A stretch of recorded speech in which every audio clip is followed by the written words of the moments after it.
Qondaalli kaafaa obbo Jawaar Mohammad torbaanota dabran kana hariiroo Maqalee fi Finfinnee waliigaltee nagaa waggaa afuriin dura Asmaraa waliin godhame fakkaata jedhanii turan.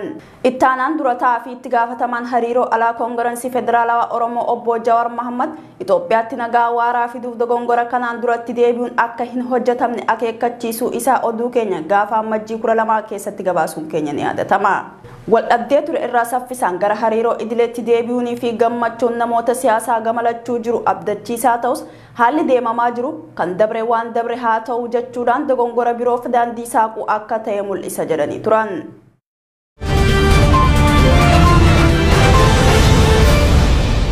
Godina Shawaa Lixaa aanaa Coobiitti raayyaan ittisa biyyaa uummata hirriba irra ture irratti dhukaasa banuun lubbuu namoota 8 galaafachuu fi hawaasni naannichaa qeerraa buqqaafamuun haala hammaataa keessa jiraachuu Amajjii 13 gabaafnee turre. Oduma wal fakkaatuun duulaa jechaa Oromoota irratti hidhattoota humna addaa Beenishaangul Gumuzii fi raayyaan ittisa biyyaa torbaaniif itti fufeen jiraattonni qeerraa buqqaafamuu fi haala hammaataa keessa jiraachuu himatanii turan. Lola humna waloon nurratti baname jaan kanaan jiraattonni hanga ammaatti lubbuun namootaan hedduu dabruun reeffa namaa waraabessi nyaachaa akka jiruu fi manneen jireenyaa gubachuu qabeenyi hedduun saamamaa akka jiru himachuu isaanii oduu keenya gaafa Amajjii 10 keessatti gabaasuun keenya ni yaadatama.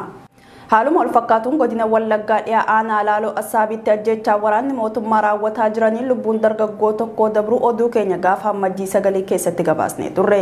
Amajjii 7 bara 2023 hidhattoonni mootummaa dargaggoo Daawit Balaa Jaamu balleessaa tokko malee rasaasa itti roobsuun eegaa ajjeesaniin booda maatiin reeffa dhoorkamuu jiraattonni ibsanii turan. Oduu keenya torbaanii kan lamadaatiin torbee dabre gaafa Amajjii 7 bara 2023 godina Gujii Lixaa magaalaa Bulee Horaatti hidhamtoota 2000 ol mana hidhaa keessaa baasuu ajajaa ittaanaa woboo godina Gujii Lixaa kan ta'e Abdiisaan himee ture. Maddeen magaalattii keessaa Oromiyaa 11 argates gaafa Amajjii 7 halkan lolli jabaan naannicha keessa akka ture himanii turan. Akkuma beekamu raayyaan ittisa biyyaa ibsa guyyoota muraasaan dura baaseen waraana bilisummaa Oromoo kibba Oromiyaa keessa socho'uu barbadeessuu isaa beeksisee ture. Haa ta'u malee aangaa'onni mootummaa naannichaa BBC'n dubbise garuu lakkoofsi sirreeffamtoota mana hidhaa magaalattii keessaa woboon miliqifaman 480 akka ta'e ibsuu isaanii oduu keenya gaafa Amajjii 14 keessatti gabaasuun keenya ni yaadatama.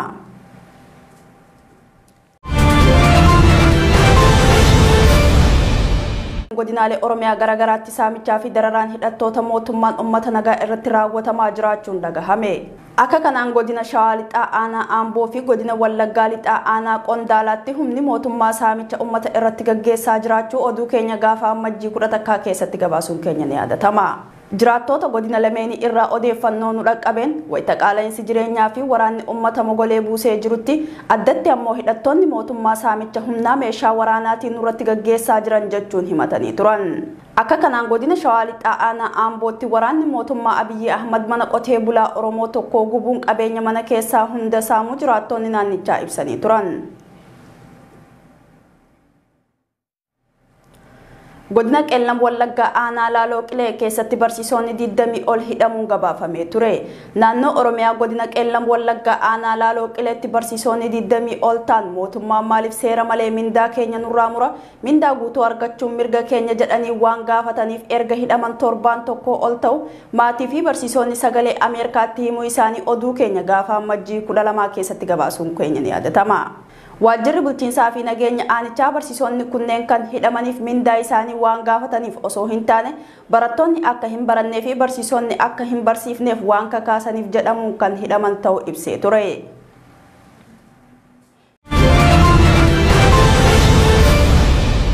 Magaalaa Dirree Dhawaa ganda duwwaa lamaa maqaan isaa Awwadaa Jaamuun beekamu keessatti gareen sirna durii deebisuuf dhamoo maqaa amantaa da'oo godhachuun babal'ifannaa lafaa gaggeessaa akka jiru jiraattonni himanii turan. Jiraattonni Oromiyaa 11 dubbise akka jaanitti magaalaa Dirree Dhawaa ganda duwwaa lamaa keessatti gareen sirna nafxanyaa leellistuu maqaa amantaa da'oo godhatanii lafa uummata Oromoo saamuu fi babal'ifannaa lafaa gaggeessaa akka jiran himuu isaanii oduu keenya gaafa Amajjii 11 keessatti gabaasnee turre. Lafa amma maqaa amantaan dhiibbaan hawaasa Oromoo irratti godhamaa jiru kana irra kanneen jiraatan dhalattoota Oromoo qofa waan ta'aniif jibbinsa Oromoo irraa qaban bu'uureeffachuun qaamolee mootummaa waliin ta'uun saamicha lafaa gaggeessaa akka jiranis ibsanii turan.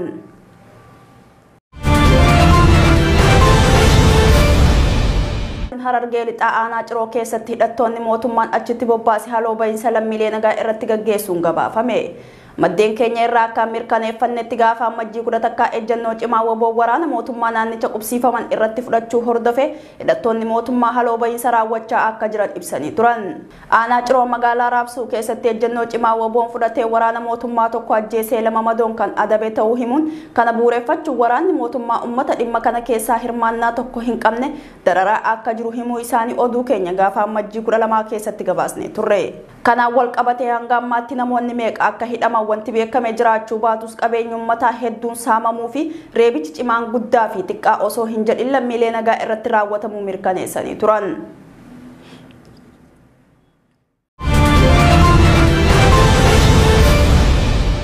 Tigraay keessatti wal waraansi irrachaa yeroo dhufetti wal dhabdeen Oromiyaa keessaa babal'achaa dhufe jechuun maddi oduu Zahumaan Tiraanjaamu gabaase.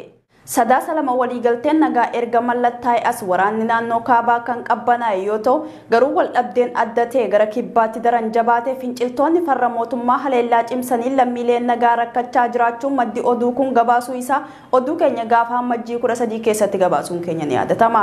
Waraanni bilisummaa Oromoo kanaan dura naannoo guddittii Itoophiyaa kan taate dhiyaatii kibba Oromiyaa keessatti daangeffamee kan ture ta'us waraanni Tigraay haala mijeessuu waboo fincila yeroo dheeraadhaaf gaggeessaa ture akka babal'isu gargaare jedhan xiinxaltoonni. Oduu keenya torbaanii kan xumuraati ministeeronni dhimma alaa Jarmanii fi Firaansi Itoophiyaa keessatti hanga haqni argamutti nageenyaa fi araarri amansiisaan argamuu hin danda'u jedhanii turan.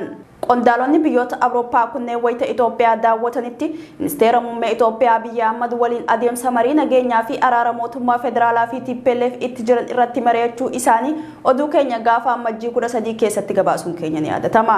Akka ministeeronni kunneen jedhanitti wayita qaamolee wal waraanaa turan gara nageenyaatti ce'uuf adeemsa irra jiran kanatti malli ittiin dhiittaa mirga namoomaa fi yakka yeroo waraanaa raawwateef haqa barbaadan jiraachuu qabaas jedhan. Qondaalonni kunneenis gara fuula duraatti kutaalee Itoophiyaa yakkoonni hedduun keessatti raawwatamanii fi itti gaafatamummaan irratti gaafiin ka'uu daawwachuuf akka jiran ibsanii turan.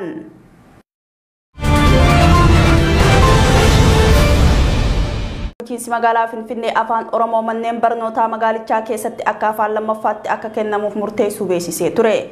Kaabineen bulchiinsa magaalaa Finfinnee manneen barnootaa magaalattii jalatti argaman keessatti afaan Oromoo afaan Amaaraa waliin akka afaan lammaffaatti akka kennamuuf murtee dabarsuu oduu keenya gaafa ammajjii 12 keessatti gabaasuun keenya ni yaadatama.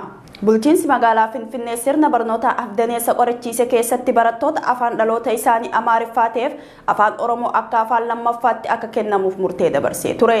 Bulchiinsi magaalaa Finfinnee yaa'ii idilee isaa 8ffaa ammajjii 12 bara 2023 gaggeeffate irratti murtee dabarseen barattoonni magaalattii keessatti afaan Oromootiin barnoota isaanii hordofaa jiran afaan Amaaraa akka afaan dabalataatti akka kennamuuf murteessee ture.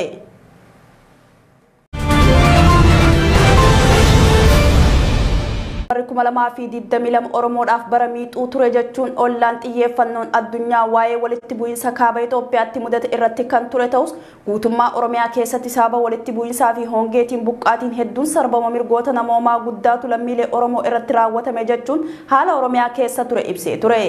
Gabaasni dhaabbata oolaa qindeessuun baase kun waa'ee sarbama mirgoota namoomaa lammiilee nagaa Oromootaan irratti raawwatame irratti akka xiyyeeffatu oduu keenya gaafa ammajjii 14 keessatti gabaasuun keenya ni yaadatama.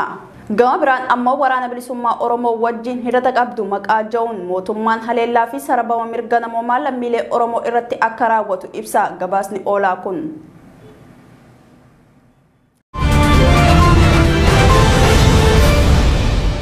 Kibbaba Oromiyaa godinoota Arsii lamaan keessatti roorroon uummatarra gahaa jiru hammaachaa dhufu addi bilisummaa Oromoo ABO'n beeksisee ture. Addi bilisummaa Oromoo ibsa ammajjii 7 bara 2023 baaseen qaama mootummaatiin uummata nagaatti maqaan adda addaa itti baafamee miidhaan irratti raawwatamaa jiru jabeessee kan balaaleeffatu ta'uu ibsuu isaa oduu keenya gaafa ammajjii 9 keessatti gabaasnee turre. Ummata sibiilii dararuun bu'aan argamu waan hin jirreefis akka dhaabbatu kan gaafate ibsi kun godina Arsii lamaan keessatti uummanni nagaa maqaa woboo waliin hidhata qabdu nyaataa fi odeessa kennituuf ja'uun raayyaa ittisa biyyaa poolisii humna addaa fi milishaa gandaatti rakkina ulfaataaf saaxilamaa jiraachuu eeree ture.